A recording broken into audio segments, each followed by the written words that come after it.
15, é 15, é 15, é 15, é 15, é 15. Ah, é no 15 que eu voto, rapaz. Quem vive de passado é museu. Caranguejo é que anda pra trás. O 15 trabalhou. Daí, povão, 7 de outubro. É 15, Edivaldo Nascimento. Para prefeito, a bobagem grande.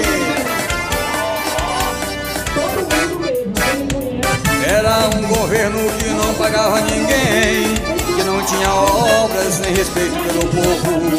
Ele era vice, nada fez pra ajudar o trabalhador municipal.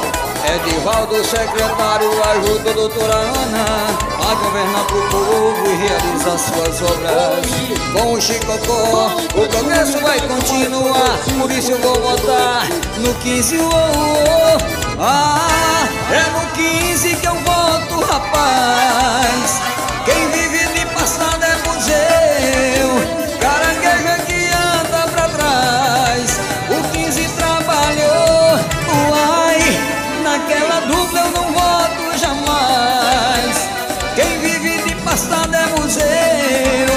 Caranguejo é que anda pra trás. E se não trabalhou, vai. Vote no progresso, continuidade, trabalho, ação. Edivaldo Nascimento é 15 no coração. Era um governo que não pagava ninguém, que não tinha obras nem respeito pelo povo. Ele era vice, nada fez pra ajudar o trabalhador municipal. Edivaldo